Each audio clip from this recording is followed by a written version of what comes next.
والسماوات الذي اسمه مكتوب في الإنجيل والتوراة أرسله بالحق بشيرا ونذيرا وداعيا إلى الله بإذنه وسراجا منيرا. أما بعد فأعوذ بالله من الشيطان الرجيم. بسم الله الرحمن الرحيم. فإن آمنوا بمثل ما آمنتم به فقد اهتدوا. سبحان ربك رب العزة عما يصفون وسلام على المرسلين والحمد لله رب العالمين. اللهم صل على محمد وعلى آل محمد أفضل صلواتك بعدد معلوماتك وبارك وسلم ثم صل عليه. معزز سامعین کرام، اسٹیج پہ تشریف فرما علماء کرام، ہمارے مشفق، محسن اور بالخصوص چھوٹے بھائی کامیاب خطیب حضرت مولانا محمد اسماعیل معاویہ صاحب کی یہ محبتیں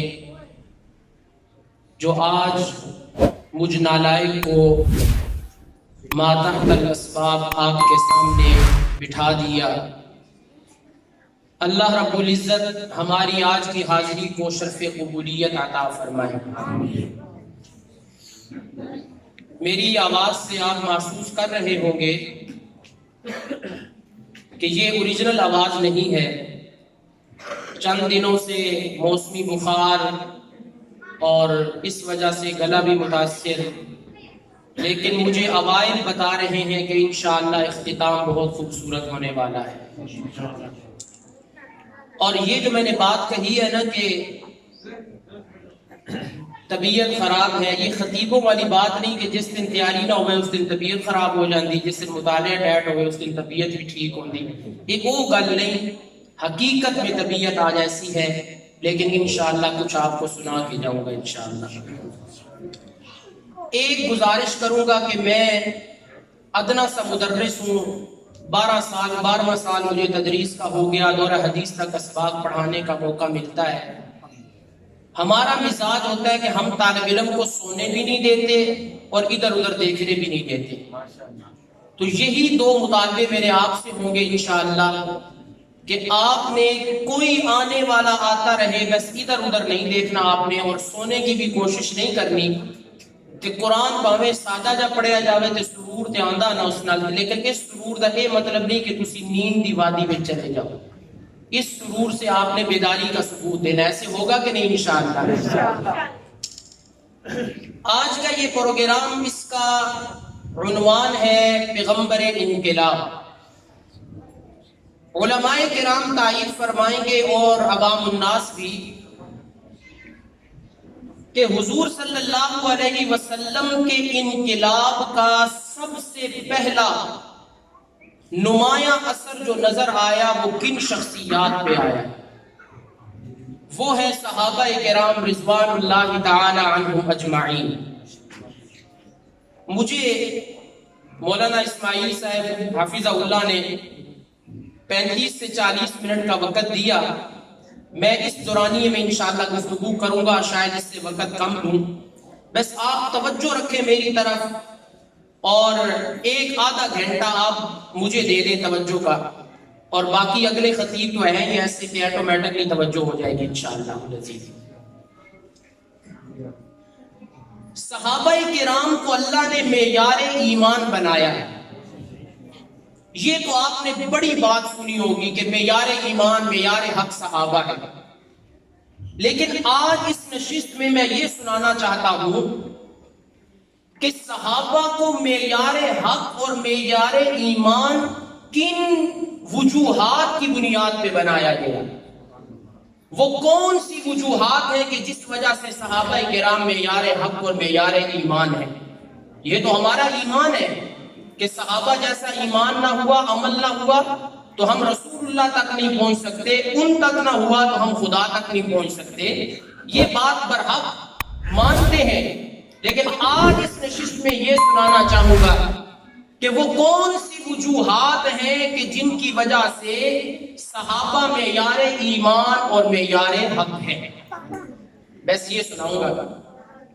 اور اگر اس موضوع کا استحضار میں دیکھوں اپنے ذہن میں تو میرے ذہن میں اس کی بہت ساری متعدد وجوہات اس وقت ذہن میں ہیں، لیکن ایک وجہ آج شاید سنا سکوں کہ صحابہ کرام معیار حق اس وجہ سے ہے کہ صحابہ کے لیے اللہ نے جو انداز تعلیم چنا، انہیں سکھانے کا انداز منتخب کیا، ایسا انداز مخلوق میں سے اللہ نے کسی کے لیے بھی نہیں چنا ہے. آپ سمجھ رہے ہیں میری بات؟ جی تو پھر بیداری کا ثبوت دے، محبت سے کہیں سبحان اللہ. بس آج یہ سناؤں گا انشاءاللہ، اور ایک حدیث کا سہارا لے کے بات کروں گا، اور اس حدیث کے تحت انشاءاللہ بہت ساری باتیں آپ کو سمجھاؤں گا انشاءاللہ. ذرا محبت سے مجھے جواب دیجئے کہ معیار حق صحابہ ہے یا کہ نہیں؟ محبت سے. اور اگر ہے تو کیوں ہے؟ اس کی پہلی وجہ یہ کہ جو انداز تعلیم صحابہ کے لیے رب نے چنا وہ کسی اور کے لیے نہیں چنا. فرمایا فَإِنْ آمَنُوا بِمِثْلِ مَا آمَنْتُمْ بِهِ فَقَدْ اهْتَدَوْا. ایسے تو معذرت سے پیچھے میرے بزرگ حضرات نوجوان بیٹھے ہیں، ایسے تو بہت مشکل ہو جائے گا یار. ذرا محبت سے کہو سبحان اللہ، اور کوئی زبان خاموش نہیں رہنی چاہیے. جی جناب حضور اکرم صلی اللہ علیہ وسلم کے ایک صحابی حضرت عمر رضی اللہ تعالیٰ عنہ فرماتے ہیں ہم صحابہ کی جماعت بیٹھی ہوئی ہے اور رسول اللہ صلی اللہ علیہ وسلم بھی تشریف فرمائے. میرا ایمان یہ کہتا ہے، میری محبت اور ذوق یہ کہتا ہے، ترنول کے لوگوں، غیور مسلمانوں، میرے اس ذوق کو داد دے دینا.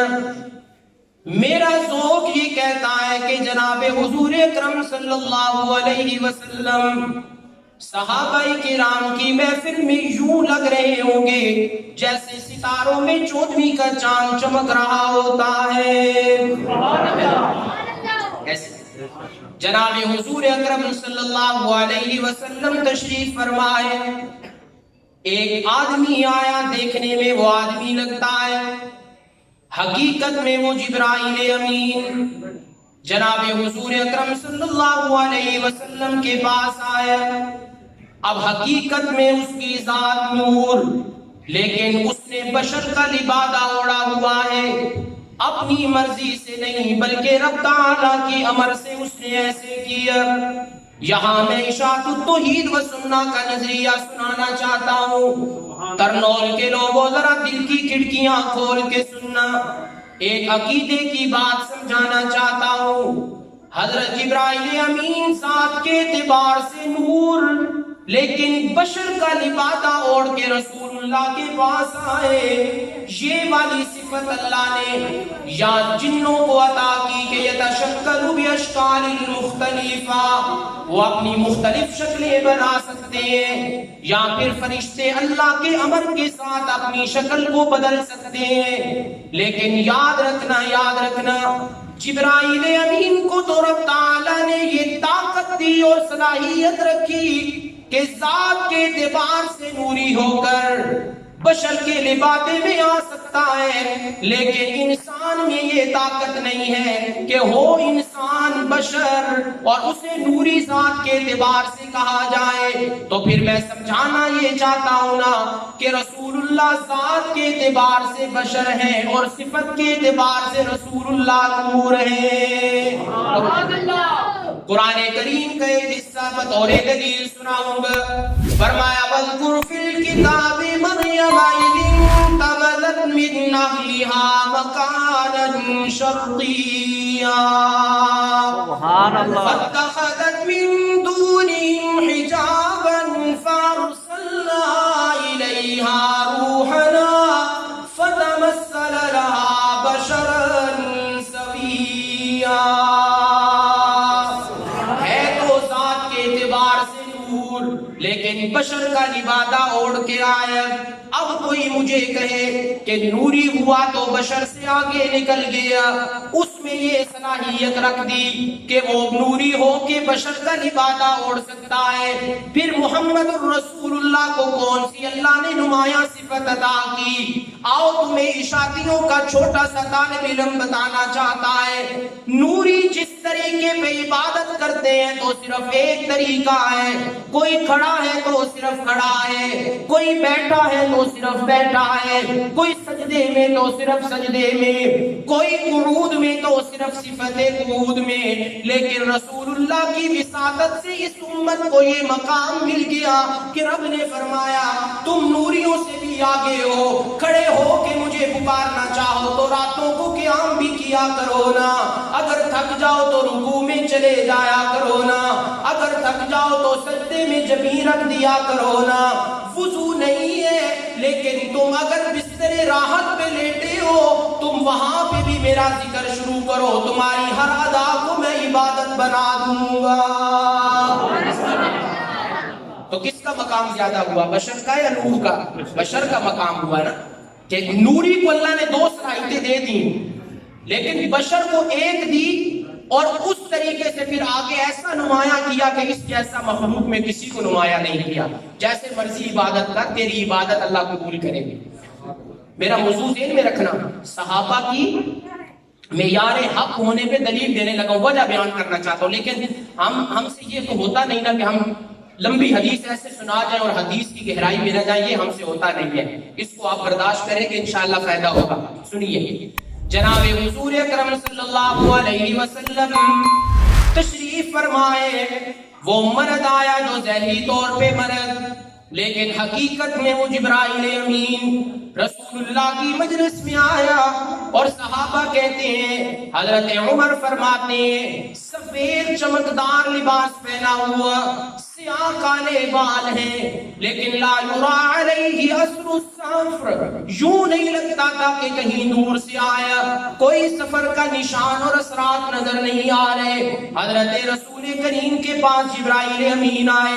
حدیث پاک کے الفاظ فَأَسْنَدَ رُكْبَتَيْهِ إِلَىٰ رُكْبَتَيْهِ، جبرائیل امین نے آ کے اپنے گھٹنے رسول اللہ کے گھٹنے سے جوڑ دیے اور وَوَضَعَ كَفَّيْهِ عَلَىٰ فَخِذَيْهِ، اور اپنی ہتھیلیاں رسول اللہ کی ران مبارک پہ رکھ دی.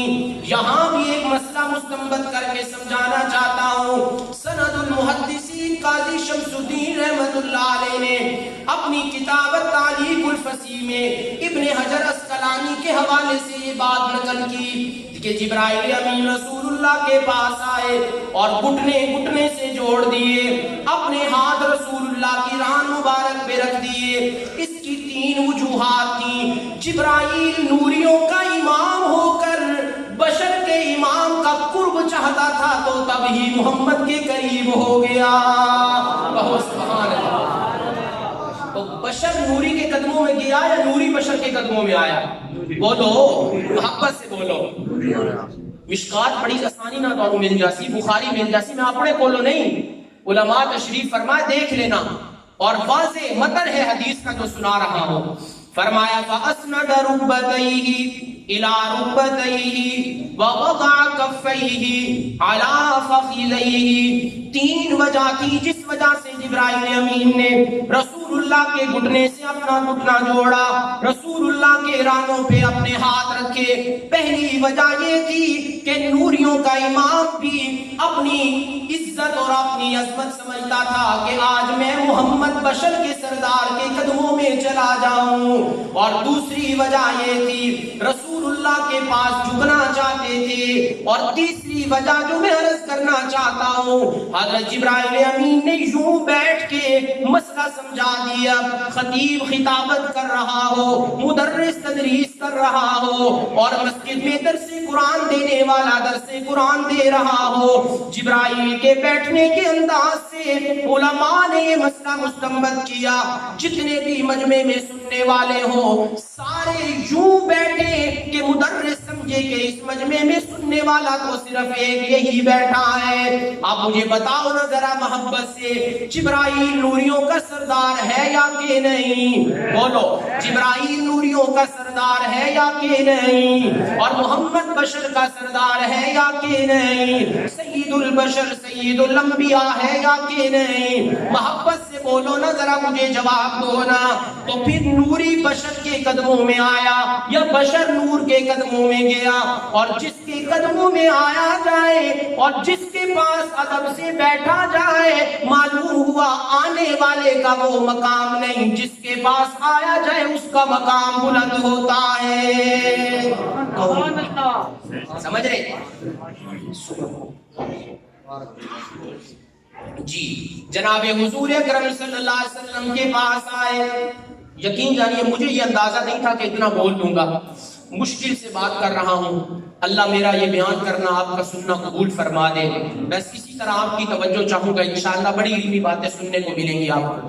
اور یہ سارا کمال اپنا لے لینے، یہ ہم اشاعت توحید و سنہ کے اکابرین کے لیے دعا کرتے ہیں کہ جنہوں نے ہمیں یہ سبق دیا کہ کوئی موقع اور عبارت جانے نہ دینا جس سے اللہ کی توحید ثابت ہوتی ہو، اسے بیان کرتے رہیں. جی جناب حضور اکرم صلی اللہ علیہ وسلم کے پاس جبرائیل امین آئے، اپنا گھٹنا رسول اللہ کے گھٹنے سے جوڑ دیا، اپنی ہتھیلی رسول اللہ کے رانوں پہ رکھ دی. امام نسائی نے بھی اس کو نقل کیا ہے. اور پھر کیا کیا؟ حضرت جبرائیل امین نے سوال کیا، اللہ کے محبوب فاخبرنی عن الاسلام، ہمیں اسلام کے متعلق ذرا بتاؤ نا، اسلام کس چیز کا نام ہے؟ رسول اللہ نے اسلام کے بنیادی 5 ارکان ذکر کیے. ان تشہد ان لا الہ الا اللہ وان محمد رسول اللہ. اور مان لو میں نے مفہومی عبارت پڑھی ہے، ذرا سمجھ لو. رسول اللہ نے بتایا اسلام کا سب سے بنیادی دروازہ یہ کہ تمہیں کہنا پڑے گا عبادت چاہے زبان سے ہو، عبادت چاہے بدن سے ہو، عبادت چاہے مال سے ہو، وہ نظر و نیاز کی صورت میں، وہ منت منوتی کی صورت میں، وہ اللہ کے راستے میں کچھ بقا کے تقسیم کرنے کی صورت میں، یہ جتنی بھی عبادات کے زاویے اور اینگل ہے سارے کے سارے کس کے لیے ہیں؟ اللہ کے لیے. آپ نے بنیادی اسلام کے 5 ارکان نقل کیے اور اس کا دوسرا جز جو پہلے جز کے ساتھ جڑا ہوا ہے، فرمایا اگر طریقہ چلے گا تو رسول اللہ کا چلے گا. اور دوسرا سوال کیا، فرمایا فاخبرنی عن الایمان، اللہ کے محبوب ذرا ایمان کے متعلق تو بتائیے نا، ایمان کس چیز کا نام؟ فرمایا 6 چیزیں ذکر کی. اللہ پہ ایمان رکھنا، فرشتوں پہ، کتابوں پہ، رسولوں پہ، قیامت کے دن پہ اچھی بری تقدیر اللہ کی طرف سے. ان 6 چیزوں پہ ایمان رکھ کے تم کہو پھر تم مومن بن سکتے ہو. حضرت جبرائیل امین نے تصدیق کی. حضرت عمر فرماتے ہیں ہم حیران ہوتے تھے، سائل سوال بھی خود کرتا ہے، تصدیق بھی خود کرتا ہے. معلوم ہوا سائل کو یہ باتیں پہلے سے پتا تھی، وہ کسی اور مقصد کے لیے آیا تھا. یہ میرا اشارہ یاد رکھنا. لیکن ایک بات بتاؤں، ہمارے گجرانوالہ اور ترنول کا جیسے 5 گھنٹے کا سفر ہے نا تقریباً، سننے کے انداز میں بھی 5 گھنٹے کا فرق ضرور ہے. یہ ذہن میں رکھنا. ہم وہاں پہ یقین جانیے 10 منٹ نہیں بیان کرتے آپ جیسی خاموشی دیکھ کے. بس یہ چونکہ سفر کا مول پانا ہے، میں نے اس لیے میں ذرا بولتا رہوں گا، ورنہ معذرت سے ناراض نہ ہونا، پیچھے بات نہیں کر رہا، غیبت نہیں، میں نے سامنے کہہ رہا ہوں. ہم اپنے ادھر علاقے میں 10 منٹ بھی یوں بیان نہیں کرتے. تو محبت سے کہو سبحان اللہ. بیداری کا ذرا ثبوت دیجیے. نعرے تکبیر، نعرے تکبیر، نعرے ختم نبوت. نبوت زندہ باد گانے ختم نبوت ذرا سنتے جائیے نظر نول کے لوگوں، جس نقطے پہ نظر رکھنا اس پہ روشنی ڈالوں گا۔ سائل سوال بھی خود کرتا ہے، جواب بھی تصدیق بھی کرتا ہے۔ معلوم ہوا سائل اپنے علم میں اضافے کے لیے نہیں آیا، وہ کسی اور مقصد کے لیے آیا۔ پھر رسول اللہ سے پوچھا، اللہ کے محبوب ہمیں احسان کے بارے میں بتائیے نا، احسان کیا ہے؟ رسول اللہ نے اس کے 2 سٹیپ ذکر کیے، فرمایا ان تعبد اللہ کانک تراہ، کہ سننے والے ذرا سننا، سوال کرنے والے سن لے ذرا کہ احسان کسے کہتے ہیں۔ درجہ احسان یہ ہوتا ہے کہ جس وقت تو عبادت شروع کرے تو ہو اور تیرا خدا ہو، یوں لگے کہ تو اپنے خدا کو سامنے دیکھ رہا ہے۔ آئیے اس کی ایک مثال قرآن کریم سے میں عرض کر دیتا ہوں۔ قرآن کریم میں حضرت ابراہیم کا واقعہ ذکر کیا۔ حضرت ابراہیم کی قوم میلے پہ چلی گئی، قرآن کہتا فَجَعَلَهُمْ جُزَازًا إِلَّا كَبِيرًا لَهُمْ لَعَلَّهُمْ إِلَيْهِ يَرْجِعُونَ۔ حضرت ابراہیم نے کلہاڑا اٹھایا، سارے بتوں کو توڑ کے رکھ دیا، ایک بڑا بت باقی رہ گیا، اس کی گردن میں کلہاڑا لٹکا دیا۔ لوگوں نے کہا من فعل هذا بآلهتنا یا ابراہیم، سوال کا در انداز دیکھو نا، کہنے لگے اے ابراہیم ہمارے معبودوں سے کس نے کیا؟ اور جن معبودوں کو پھینٹی لگتی ہو، جن معبودوں کی گردنیں ٹوٹ جاتی ہو، وہ سچے معبود نہیں، سچا معبود اکیلا صرف کون ہے؟ بس سچا اکیلا معبود صرف کون ہے؟ حضرت ابراہیم علیہ السلام، حضرت ابراہیم علیہ السلام نے فرمایا بل فعلہ کبیرہم، یہ مقام تفسیری لحاظ سے بڑا مشکل ہے، بہت مشکل ہے۔ بل فعلہ کبیرہم، حضرت ابراہیم نے فرمایا بل فعلہ، جھوٹ نہیں بولا، کیا جس نے کیا، کبیرہم ھذا، یہ بڑا ہے، پوچھو بتا سکتا ہے تو پوچھو نا، ان کانوا ینطقون، اگر بول سکتا ہے تو اس سے پوچھ لو۔ لیکن جو معبود کلام کی صلاحیت نہ رکھے، جو اپنے ماننے والوں کی پریشانیوں کو دور نہ کرے، وہ معبود نہیں، معبود تو وہ ہوتا ہے جو مشکلوں کو آسانیوں میں بدلتا ہے۔ اب سنتے جاؤ، حضرت ابراہیم علیہ السلام کے بارے میں انہوں نے کہا حرقوہ وانصروا آلہتکم، آگ جلاؤ نا۔ 40 دن تقریباً آگ جلائی گئی، اس کے شعلے یوں بلند ہوتے تھے، اوپر سے اگر کوئی پرندہ گزرے ممکن ہے کہ اس کے پر جل جائیں۔ حضرت ابراہیم کو اس میں ڈالا گیا۔ حضرت جبرائیل نے پوچھا اللہ کا حاجتون، ابراہیم کوئی ضرورت ہے تو خادم حاضر، یہ خدمت کرنے والا آدم کی سے خدمت کرتا آ رہا ہے، تو بھی پیغمبر ذرا بتانا تجھے بھی اگر خدمت کی ضرورت ہے تو میں حاضر ہوں۔ تو حضرت ابراہیم نے اس وقت درجہ احسان میں رہ کے بات کی، میں احسان پہ بول رہا ہوں، درجہ احسان پہ رہ کے بات کی، اور کیا فرمایا اللہم انت الواحد فی السماء وانا الواحد فی الارض، مولا اس وقت آسمان میں تو اکیلا معبود، زمین پہ تیری عبادت کرنے والا میں اکیلا ہوں۔ اور یہ احسان کا درجہ ہے کہ جب بندے کی لو رب سے لگ جائے تو اس کی قدرت کو یوں دیکھے جیسے خدا نظر آتا ہے۔ تو حضرت ابراہیم نے اس وقت درجہ احسان میں جا کے کہا حسبنا اللہ ونعم الوکیل، ہر مشکل میں، ہر پریشانی میں، ہر تکلیف میں، ہر دکھ اور درد میں، مصیبتوں کو پریشانیوں کو دور کرنے والا صرف کون ہے؟ اللہ کی طرف۔ یقین جانیے میں 2017 میں ترکی کے دورے پہ گیا تھا بالسک کے ساتھ۔ ہم نے ترکی میں وہ آگے شام کے علاقوں میں جب ہم نکلے تو وہ منظر ہم نے دیکھا، منجریق سے باندھ کے حضرت ابراہیم کو ڈالا گیا۔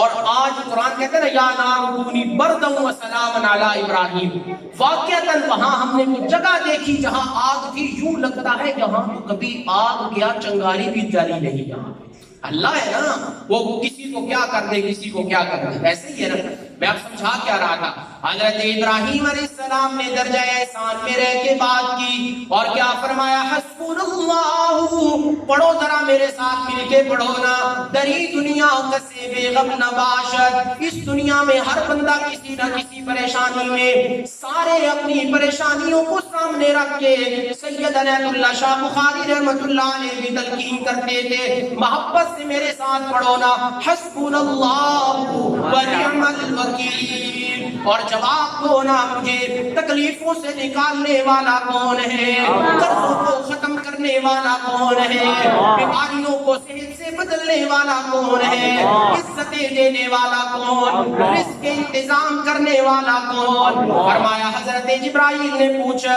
اللہ کے محبوب مجھے درجہ احسان بتائیے نا کیا ہے؟ فرمایا ان تعبد اللہ کأنک تراہ فإن لم تکن تراہ، اگر یہ تیرا نظریہ نہ بنے کہ تو اللہ کو دیکھ رہا ہے تو تیرا یہ نظریہ تو ہونا چاہیے نا، تیرا یہ نظریہ تو ہونا چاہیے نا کہ جتنے بھی پردوں میں چھپ کے گناہ کر، فإن لم تکن تراہ فإنہ یراک، ساتھ نہیں 70,000 پردوں میں چلے جاؤ، پردوں کے پیچھے دیکھنے اور سننے والا کون ہے؟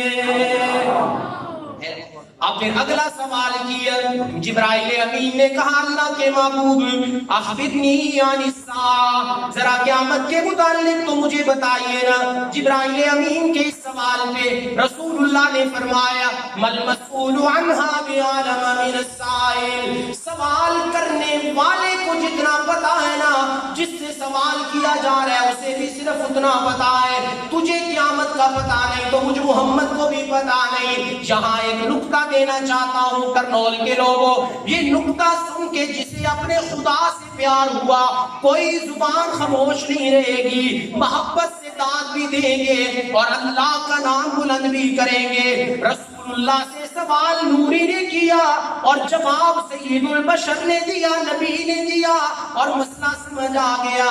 علم غیب خاصہ نہ فرشتے کا ہے، نہ نوری کا ہے، نہ ہی انبیاء نبیوں ولیوں کا ہے، علم غیب کا خاصہ صرف کس کے لیے ہے؟ نوری نے جو سوال کیا، سید البشر نے وہ جواب دیا، تو سمجھ مسئلہ کیا مستنبط ہوا یہاں سے کہ علم غیب خاصہ نہ نوری کا، نہ نبی کا، نہ ولی کا، صرف اس کا ہے۔ آپ ہوگے مولی صاحب ولی کی دیکھے گالی کو نہیں آئی، وہ بھی اسی ثابت کریں گے انشاءاللہ، آپ سنتے جاؤ۔ جی بحث کر گئی ہے جی، میزبان تو پیچھے غصے چھوڑیں کہ مولی صاحب فہم بات لے گئے اجے دو خطیب اور پہ تنگ تو نہیں پڑے آپ لوگ؟ جی سنتے جاؤ۔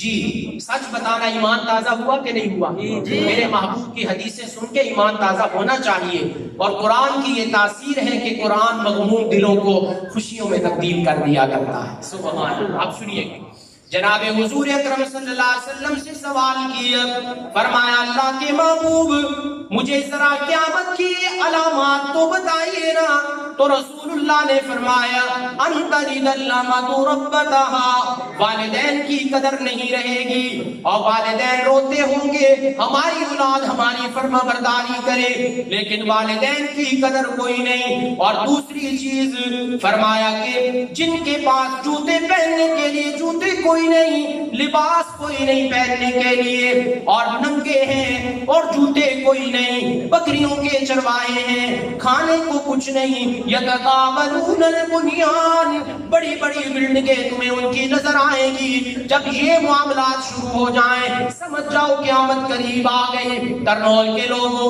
اپنی دنیا کے اندر ذرا ریسرچ کرو نا، آج ملا کر تمہیں بڑے ملیں گے، جھگیوں میں رہنے والے آج کوٹھیوں کے مالک ہو گئے۔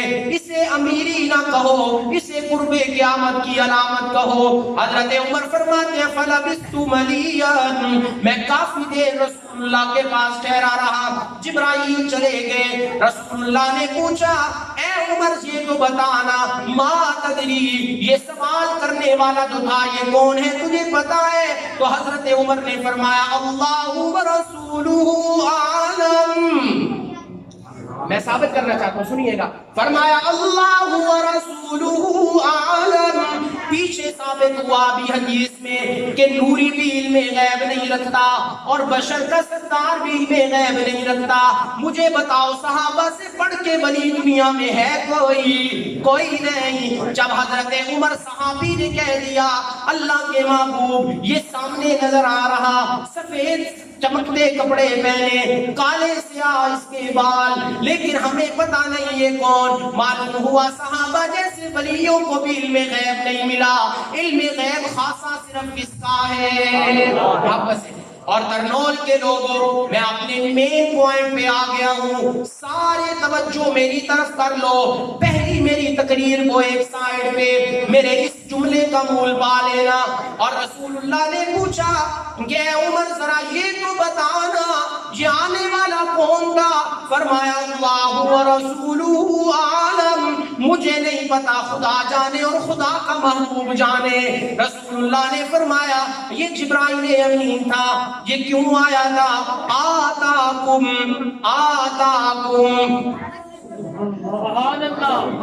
بچوں کو خاموش کروا دیں. جتنے بھی بڑے بیٹھے ہیں نا میری ساری تقریر کو ایک طرف کر کے یہ نقطہ مرکزی مضمون پہ پہنچ چکا ہوں میں. سنیے گا اور جب میں یہ جملہ مکمل کروں تو مجھے پچھلی ساری سبحان اللہ ملا کے جو سبحان اللہ بنتی ہے وہ میرے سامنے پیش کرنی ہے. کریں گے انشاءاللہ. میں اس کا ہوں پانا اور توجہ میری طرف سنیے گا. جناب حضور اکرم نے فرمایا اے عمر ذرا یہ تو بتاؤ نا یہ آنے والا کون ہے؟ فرمایا اللہ و رسولہ عالم. اللہ اس کے رسول زیادہ جانتے ہیں. ترنول کے لوگوں خدا را توجہ کرنا. فرمایا رسول اللہ نے یہ جبرائیل امین آتاکم یہ تمہارے پاس آئے ہیں یعلمکم دینکم صحابہ میں یار حق کیوں ہے؟ اس وجہ سے ان کا انداز تعلیم جو رب نے چنا مخلوق میں سے کسی کا نہیں چنا. اللہ نے مسئلہ سمجھا دیا. یعلمکم دینکم فرمایا کہ اللہ نے یہ امر ترتیب دیا. فرمایا جبرائیل دنیا میں جاؤ رسول اللہ سے سلام کرو اور رسول اللہ سے پوچھو تم آپس میں مذاکرہ کرو گے پورے دین کا خلاصہ چند لمحوں میں بیان کرو گے اور مذاکرہ تمہارا ہوگا علم صحابہ کا بڑھتا جائے گا. سبحان اللہ. جی پہلی وجہ میں یار حق ہونے کی کیا ہے؟ پہلی وجہ میں یار حق ہونے کی کہ جو انداز تعلیم اللہ نے صحابہ کے لیے چنا کسی کے لیے نہیں. فرمایا یعلمکم دینکم. رب تعالیٰ کے محبوب نے فرمایا عمر یہ جبرائیل امین آیا تھا اس وجہ سے کہ یہ تمہیں تمہارا دین سکھانے آیا. آج کوئی سیکھنے جاتا ہے کس کے پاس کسی ادارے میں کوئی جواہر القرآن بڑھانا میں چلا گیا, کوئی دار التوحید مڈیالہ میں چلا گیا, کوئی تعلیم القرآن راجہ بازار میں چلا گیا, کوئی دارالعلوم دیوبند میں چلا گیا. صحابہ نے علم دو طریقے سے سیکھا. پہلا طریقہ صحابہ کے علم کا کہ صحابہ نے رسول اللہ سے ڈائریکٹ سیکھا, اور دوسرا طریقہ یہ ہے کہ اللہ نے جبرائیل کو بھیجا کہ نوریوں کا سردار بشر کا سردار آپس میں دین کا خلاصہ بیان کریں گے. بیان وہ کریں گے علم صحابہ کا بڑھتا چلا جائے گا. جی اور کرنول کے لوگوں یہ پہلی وجہ تھی صحابہ میں یار حق اس وجہ سے کہ ان کے تعلیم کا انداز جو رب نے چنا کسی اور کے لیے نہیں. اور دوسری وجہ سنانا چاہتا ہوں اور بات ختم کرتا ہوں. دنیا کے ہر طبقے میں نظر ڈالو, انبیاء کے بعد ہر طبقے میں دو طرح کے لوگ نظر آئیں گے. علماء کا طبقہ دیکھو گے, علماء حق نظر آئیں گے, علماء سو نظر آئیں گے. دو کیٹیگریاں ہوں گی. لیکن صحابہ کی جماعت کو دیکھو گے اس میں تمہیں ایک ہی کیٹیگری نظر آئے گی. فرمایا رضی اللہ عنہم ورضوا عنہ. فرمایا رب تعالی صحابہ سے راضی اس وجہ سے کہ وہ رب سے راضی ہو گئے. قرآن کہتا ہے ذالک هو الفوز العظیم, ذالک الفوز العظیم. فرمایا صحابہ کامیاب ہو گئے. مولا کامیاب ہونے والا تو 80 نمبر والا بھی کامیاب, 50 والا بھی کامیاب. مولا صحابہ کس درجے میں کامیاب ہوئے, ذرا یہ جملہ سنیے گا اور داد دے دینا. ترنول کے لوگوں, رب نے اس خاموش زبان سے مسئلہ سمجھایا. اس سورہ توبہ کی آیت نمبر کو دیکھو نا, سورہ توبہ کی آیت نمبر کو دیکھو نا. ذالک الفوز العظیم,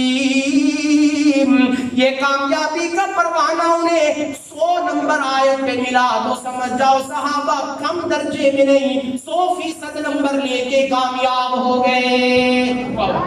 آخری بات جی, آخری بات سنیے گا. اگر کوئی سوال کرنے والا سوال کرے کہ مولوی صاحب آپ کہتے ہو صحابہ میں 2 کیٹاگریاں نہیں, سارے صحابہ سے اللہ راضی, وہ خدا سے راضی, دنیا میں انہیں پروانہ مل گیا, ہمیں تو علی اور معاویہ جھگڑتے ہوئے نظر آئے, تو پھر بتاؤ نا, ایک تو حق پہ ہے دوسرا نہیں. اٹھاؤ نہج البلاغہ 17 نمبر جلد میری لائبریری میں موجود, اور 58 نمبر خط پڑھو نا. ذرا جملہ سنیے گا اور بات ختم کرتا ہوں. فرمایا علی اور معاویہ کو آپس میں توڑنے والوں, علی کا قول پڑھ لو, ان ربنا واحد ونبینا واحد ودعوتنا فی الاسلام واحد. مانا ذوق میں کروں گا, پسند آئے تو داد دینا. حضرت علی نے فرمایا, توجہ میری طرف, ویسے میں اس عبارت کا ترجمہ کروں اور بات ختم کرتے ہیں.